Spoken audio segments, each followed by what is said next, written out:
Did you know that there are nearly 600,000 people in the United States that are homeless? And that there are 150 million people in the world that are homeless? This is 2% of the world's population. Think about that for a second. 2% of the world's population doesn't have a place to sleep at night. Well, that's why I'm here to tell you about the non-for-profit Habitat for Humanity. Habitat for Humanity is a charity, is one of the biggest non-for-profits in the world. They're in all 50 states, in 70 countries.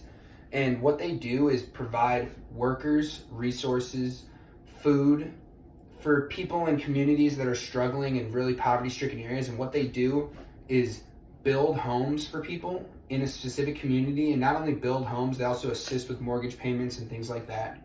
So basically, I was lucky enough to participate in Habitat in high school. I went with a group of students, and just to really show you how much this charity is needed, I'll just tell you about my specific experience because it was really, really overwhelming. Well, I was able to donate my time up in Hiathwa. I was a part of the Habitat for Humanity Hiathwa chapter. Hiathwa is in the Upper Peninsula of Michigan. It's the part where you go through Wisconsin. It doesn't touch like the actual part of Michigan, but it's technically Michigan, and it's about 8 hours from Chicago. It's in the middle of nowhere, rural. And basically, what happened in this part, Hiathwa, was that there were 2 factories in the town that every single person in the town pretty much worked for, and so it was the main heart of the economy there and main source of income for everyone. And basically what happened was both of the factories had gone out of business due to outsourcing and people outsourcing resources to other countries. And this had a huge impact on the community. Tons of people lost their homes. Everyone lost their jobs. No one was making money anymore. So it literally turned a community that was once like a vibrant rural community into one of the saddest things I've ever seen. It was super poverty stricken, tons of homeless people, about 5,000 people in this part, and nearly half of them are homeless now. A bunch of people are sharing homes. It was a really sad sight, and just Habitat has done so much for the community there, That's why they decided to build a chapter there. And realistically, the joy that I got from donating and volunteering my time, not only did I learn some construction things, I ended up learning a couple useful things, that just maybe I could do around my house in the future, but I was really overcome with joy. And also the 2 chapter presidents there, their names Kevin and Brian.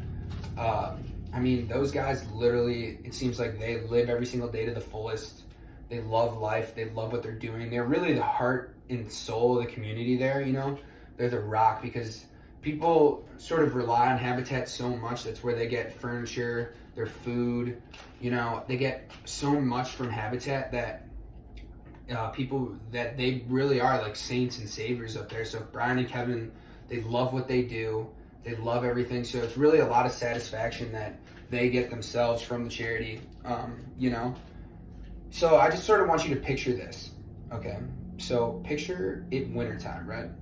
So sort of when you think of poverty, not all the time, but when you think of poverty, when I hear poverty, what I think inner cities, and I think struggling inner city communities. You always hear that all the time about the bad things going on in Chicago, the crime, and how much poverty there is. And basically what I thought before I went on this trip was that all the poverty was in the inner cities, and that when you think of rural America, you don't really think of poverty that much. And basically, think about it on a winter day. It's in the Upper Peninsula of Michigan on the border of Canada. It's approaching night. These people are have nowhere to sleep. It's nearly -1 degrees out. There's 10 inches of snow on the ground.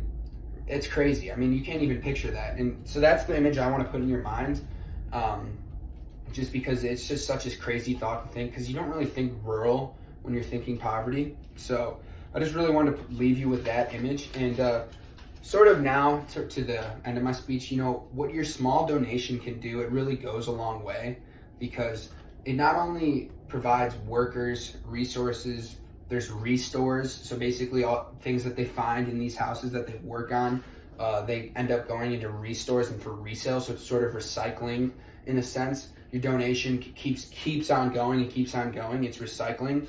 It helps pay off mortgages. It gives people food, all the resources that are necessary to make a house a home. And realistically, that's what I think makes a house a home. It's not only the people that live inside it. It's not only the walls that put it together. It's not only the neighbors. It's all of those things combined into one is what makes a house a home. And that's what Habitat for Humanity does.